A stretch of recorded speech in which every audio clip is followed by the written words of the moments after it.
কথায় আছে রথ দেখার সাথে কলা বেচা। তো হ্যালো এভরিওয়ান, কালকে বিকেলে গিয়েছিলাম হচ্ছে ইসলামপুরে।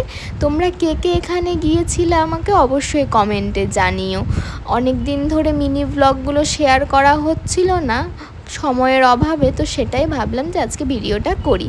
তো সেখানে গিয়ে ফার্স্টে আমরা গিয়েছিলাম এই মন্দিরটার সামনে। মায়ের মুখটা তো ভীষণই মিষ্টি।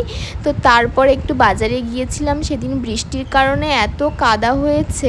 ভিডিওর ফার্স্টেই বললাম না রথ দেখার কলা বেচা, আসলে আমরা এগুলোই করতে গিয়েছিলাম। আর এই যে জিনিসটা দেখালাম এত সুন্দর, সামনে থেকে এত ভালো লাগছিল দেখতে। তো তারপর ওই সমস্ত দেখে চলে আসলাম মেলাতে। আমি অনেকের মুখে শুনেছি, মানে আমার পুরী যাওয়ার ভীষণই ইচ্ছে, কিন্তু সময় সুযোগ কিছুই হয়ে ওঠেনি, সেই জন্য যাওয়া হয়নি।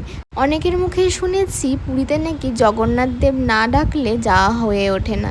তো অনেক ইচ্ছে যাওয়ার। তো তারপরে মেলায় গিয়ে একটু আইসক্রিম খেলাম, তারপর একটু জিলিপি নিয়েছিলাম। রথের মেলায় যদি জিলিপি আর পাঁপড় ভাজা না খাই তাহলে যেন রথের মেলাটাই অসম্পূর্ণ। তো এখানেই শেষ করছি। ভালো থাকবেন, সুস্থ থাকবেন, দেখা হবে অন্য একটা ভিডিওতে। টাটা।